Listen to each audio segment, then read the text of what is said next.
तो hello friends, मैं आपकी दोस्त अदिति फिर से लेकर आई हूँ आप सभी के लिए रिया एंड संजीवनी की स्टोरी का अगला भाग। आई होप आप सभी अच्छे होंगे और अपना ढेर सारा ख्याल रख रहे होंगे। स्टोरी को लाइक कमेंट शेयर करना बिल्कुल भी मत भूलिएगा। चैनल को अगर अभी तक सब्सक्राइब नहीं किया है तो कर लीजिएगा। तो चलिए बिना किसी देरी के स्टोरी का अगला पार्ट शुरू करते हैं। संजीवनी अपने नए केस के लिए पहुंची थी। घरेलू हिंसा का वो केस जिसमें एक महिला ने आरोप लगाया था कि उसके पति और सास ससुर उसे शारीरिक ही नहीं, मानसिक रूप से भी उससे टॉर्चर करते हैं। लेकिन संजीवनी को अब एक और चीज ने चौंका दिया था। वो थी मेघना, उसकी लीगल असिस्टेंट, जो अब तक बस एक सीधी सादी लड़की लगती थी, आज कुछ बदली बदली सी थी। संजीवनी ने जैसे ही केस की फाइल उठाई, उसे एक डॉक्यूमेंट मिला जो उसने मांगा ही नहीं था। एक अजीब सा पेपर जिस पर कुछ पुराने केस फाइल का जिक्र था, वो भी एक ऐसे केस से जुड़ा हुआ जो आज से 3 साल पहले बंद हो गया था। संजीवनी ने शक से पूछा, मेघना, ये डॉक्यूमेंट किसने डाला फाइल में? मेघना बिना पलक झपकाए जवाब दिया, मुझे लगा आपको जरूरत पड़ेगी, उस केस का इससे थोड़ा कनेक्शन है। संजीवनी कुछ पल के लिए उसे देखती रही, फिर फाइल बंद कर दी। लेकिन उसके दिमाग में अब सवाल उठ चुके थे। शाम को जब वो घर लौटी, रिया वही पुराना गाना गुनगुना रही थी, तू ही है, तू ही है तो जिंदगी अब तू ही है। संजीवनी दरवाजे पर खड़ी उसे देखती रही, फिर बगैर कुछ कहे अंदर आ गई। रिया ने उसकी तरफ देखा और पूछा, क्या हुआ? कैसा रहा तुम्हारा दिन आज का? संजीवनी ने एक लंबी सांस ली और बिस्तर पर बैठते हुए बोली, मेघना कुछ छुपा रही है और मुझे नहीं पता क्या। पिछले केस में भी उसने इतनी बड़ी चाल चली, मैंने इग्नोर किया कि शायद कोई वजह रही होगी, लेकिन आज फिर कुछ ऐसा। रिया तुरंत उसके पास आकर बैठी। क्यों? क्या किया उसने इस बार? संजीवनी ने वो फाइल उसे दिखाई और कहा, ये देखो, ये केस तो बंद हो चुका था, फिर इसे क्यों जोड़ा गया मेरे केस से? रिया ने फाइल देखी और कुछ देर सोचने के बाद बोली, क्या ये हो सकता है कि मेघना किसी और के कहने पर? संजीवनी की आंखों में अचानक जैसे कुछ चिंगारी जल उठी। किसी और के कहने पर? मतलब वो मेरे खिलाफ काम कर रही है क्या? रिया ने उसका हाथ थामा। अभी कुछ कहना जल्दबाजी होगी, पर हाँ, सावधान रहना जरूरी है। संजीवनी ने उसकी ओर देखा। उसकी आंखों में हल्का सा डर था, लेकिन रिया की आंखों में भरोसा, और शायद वही उसे थामे हुए था। उस रात पहली बार संजीवनी ने रिया का हाथ पकड़े हुए उस रात पहली बार संजीवनी रिया का हाथ पकड़े हुए सो गई, और रिया ने उसके माथे पर एक हल्की सी किस देकर वादा किया, अब चाहे जो हो, मैं आपको कभी अकेला नहीं छोड़ूंगी। संजीवनी को अपनी बाहों में लिया और रिया भी सो गई। अचानक रिया की नींद खुल जाती है। वो देखती है संजीवनी अभी भी उसके हाथ को पकड़कर सोई हुई थी। रिया दीवार पर टंगी घड़ी को देखती है और अभी रात के सिर्फ 2 ही बजे थे। रिया के दिमाग में अभी भी संजीवनी की वही बातें चल रही थी। मेघना की, क्या वो सच में किसी से मिली हुई है? वो मन में सोचती है कि अब तो आगे ही पता चलेगा। कमरे में सिर्फ टेबल लैंप की हल्की रोशनी थी। बाहर हल्की सी हवा खिड़की के पर्दे को हिला रही थी, और अंदर रिया की नींद उड़ चुकी थी। वो धीरे धीरे उठी। संजीवनी का हाथ अभी भी उसके हाथ में था, हल्का सा कसकर पकड़ा हुआ। उसने प्यार से देखा। उसके माथे पर कुछ शिकन सी थी, शायद किसी अधूरे ख्वाब में उलझी थी, या फिर दिन भर की थकान अभी भी दिल में चुपचाप हलचल कर रही थी। प्रिया ने धीरे से उसका माथा चूमा और उसके बालों को सुलझाते हुए कहा, तुम चाहे दुनिया से कितनी भी लड़ाई लड़ लो, मेरे सामने बच्ची ही रहो।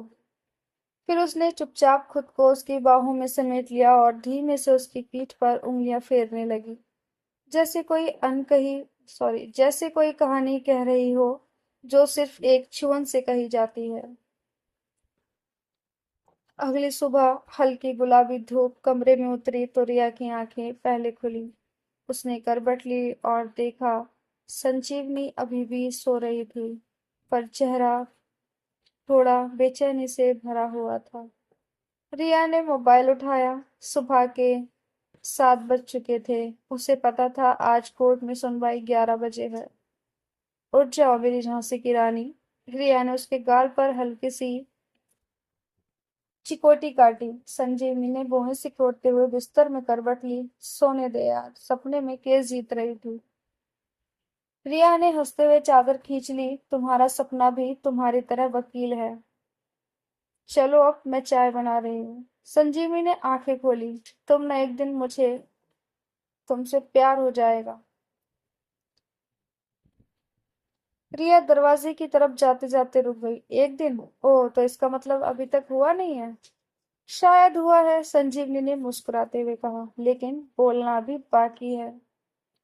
रिया का दिल जैसे रुक गया एक पल के लिए। फिर उसने खुद को जबरदस्ती नॉर्मल करते हुए कहा, ठीक है, जब बोलेगा। तब तक मैं तुम्हारा केक खा लेती हूँ। नहीं, वो केक सिर्फ मेरे लिए था। अब क्या कर लोगी? कोर्ट में मुकदमा कर दोगी? हाँ, ठीक है।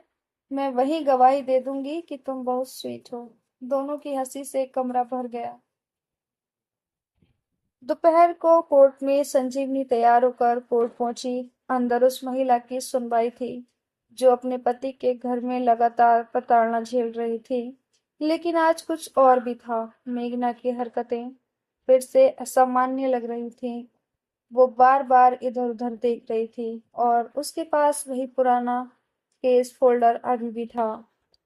अब सुनवाई खत्म हुई। संजीवनी ने उसे रोक लिया। मेघना, मुझे तुमसे बात करनी है अभी। हाँ, अभी और यहीं।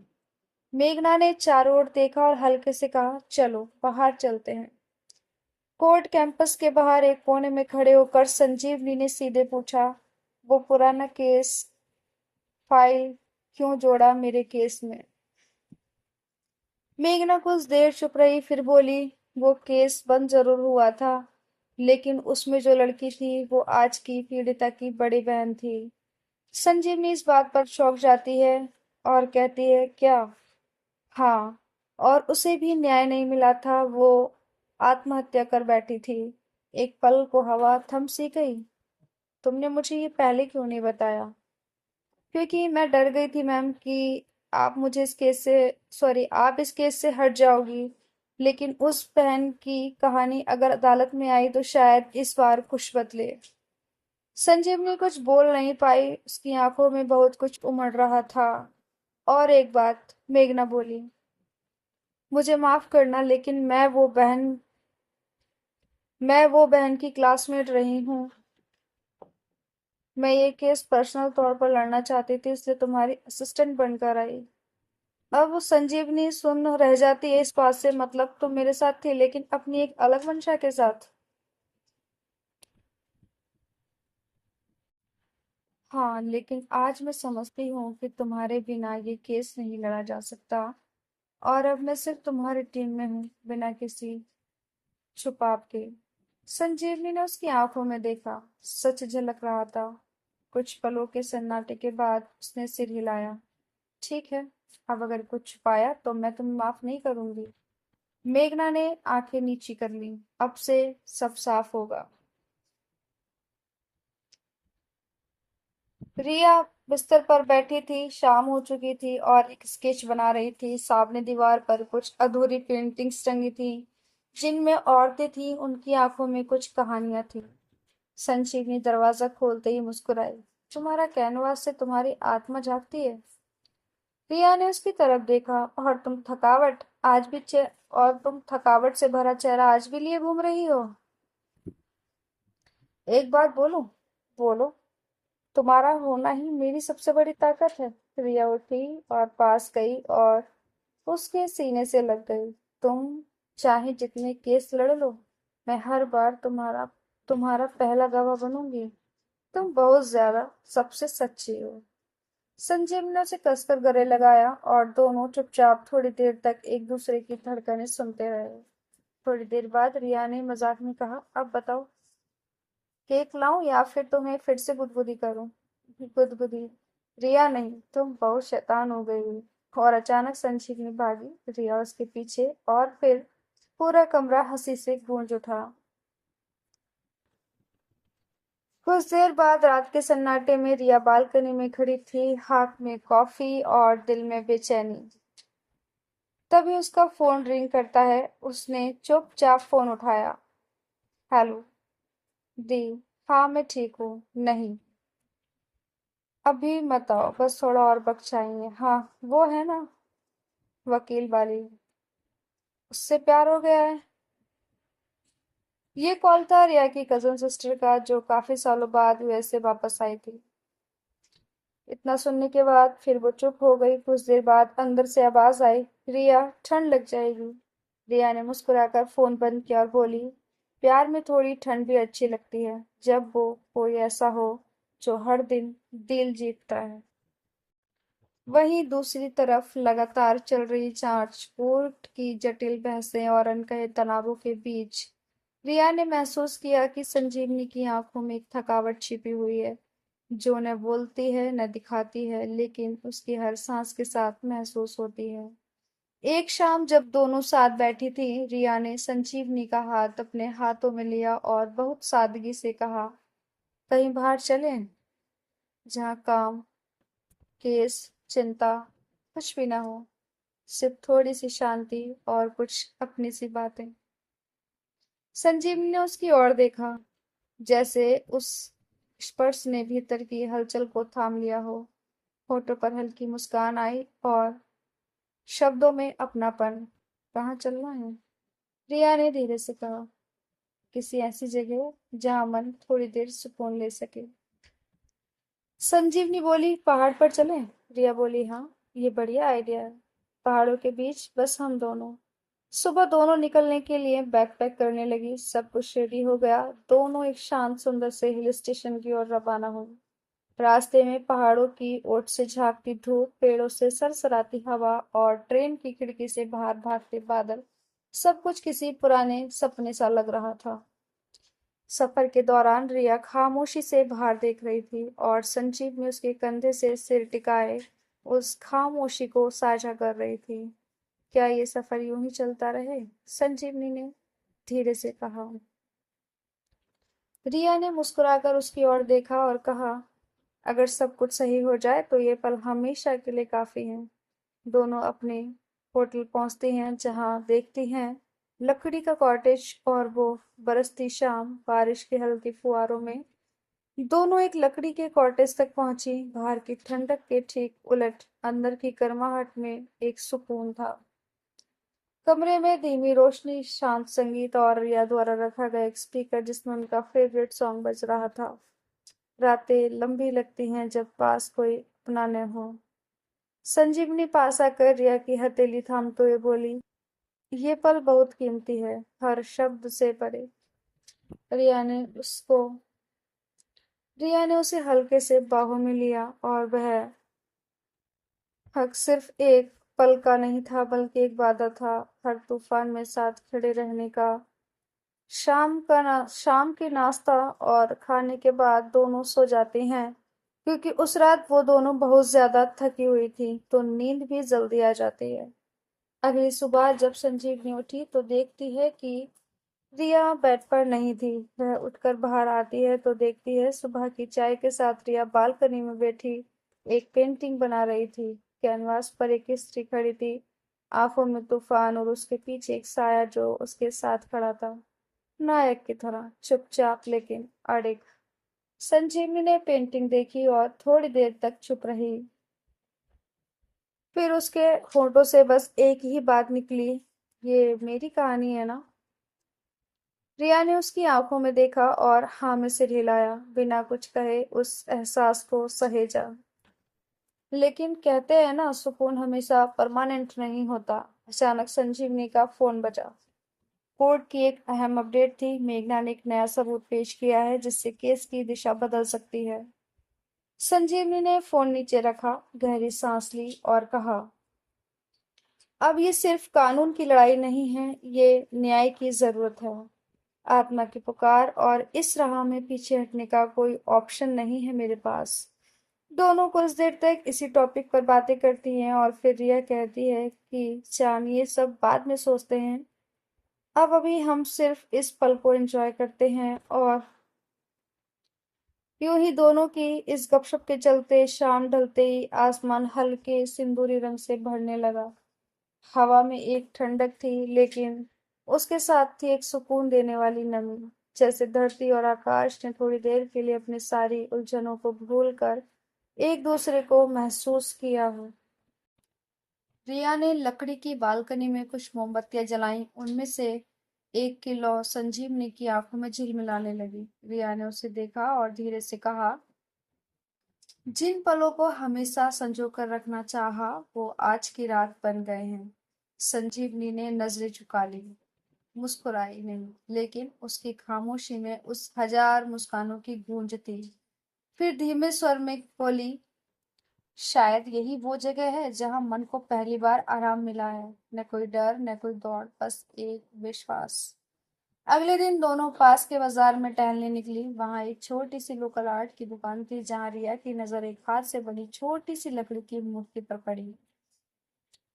वो दो पक्षियों की आकृति थी जो साथ थे, लेकिन उनमें से एक ने अपने पंख दूसरे के चारों ओर फैलाकर उसे ढक लिया था। रिया ने मूर्ति उठाई, संजीवनी की ओर देखा और कहा, यह सिर्फ कला नहीं है, यह वह भाव है जिसे शब्दों में नहीं ढाला जा सकता। संजीवनी थोड़ी देर तक उस मूर्ति को देखती रही, फिर धीरे से बोली, इसे घर ले चलें, ताकि जब भी इस राह की थकान महसूस हो तो याद रहे कि किसी का साया हमेशा साथ है। रिया बोली, हाँ। फिर दोनों उस मूर्ति को लेकर वापस बाजार से लौट रही थी, तभी रास्ते में एक पुराना सा पहाड़ी मंदिर पड़ा। वहां न कोई शोर था, न भीड़, सिर्फ एक हल्का सा घंटियों का स्वर और एक शांति जो आत्मा को छूती थी। दोनों ने बिना कुछ कहे मंदिर के अंदर प्रवेश किया। दियों की रोशनी में उन्होंने आंखें मूंद कर कुछ मांगा, शब्दों में नहीं, मन के भाव से। संजीवनी ने मन ही मन कहा, इन हाथों की पकड़ कभी ढीली न हो, ये साथ जीवन की अंतिम सांस तक बना रहे। रिया ने आंखें खोली और उसकी ओर देखा। उस दृष्टि में जवाब था, पूर्ण, स्पष्ट और मौन। दर्शन के बाद दोनों अपने रूम में वापस आती हैं। आज तीसरे दिन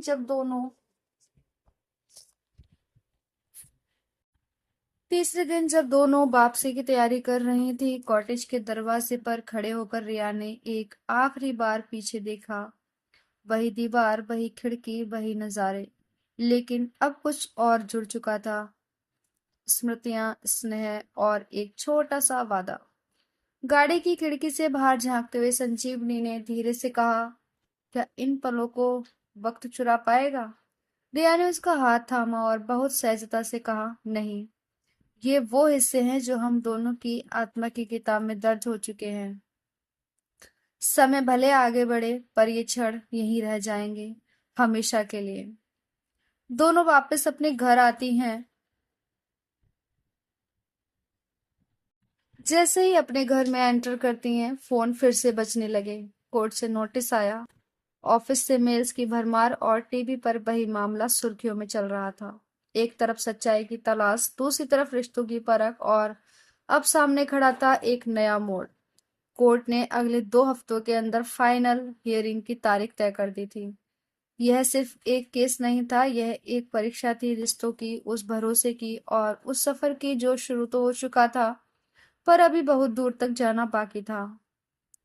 अचानक एक नोटिस आता है, अदालत ने अगली सुनवाई को 1 महीने के लिए स्थगित कर दिया है। एक मुख्य गवाह विदेश चला गया था और जज महोदय अस्वस्थ थे। रिया और संजीवनी के लिए यह ब्राह्म जैसे किसी तूफान के बीच ठहरती हुई सांस था। शायद ये समय हमें थोड़ी राहत देने आया है, रिया ने हल्की मुस्कान के साथ कहा। तो फ्रेंड्स, इस कहानी को यहीं रोकते हैं। तब तक आप इसे एंजॉय कीजिए, लाइक कमेंट शेयर कीजिए। जल्दी मिलेंगे कहानी के अगले पार्ट के साथ। चैनल को सब्सक्राइब करना मत भूलिएगा। अगर अभी तक नहीं किया है तो चैनल को सब्सक्राइब जरूर कर लीजिएगा। अपना ख्याल रखिए, अपनों का ख्याल रखिए। जल्दी मिलते हैं अगले पार्ट के साथ। Bye bye, take care.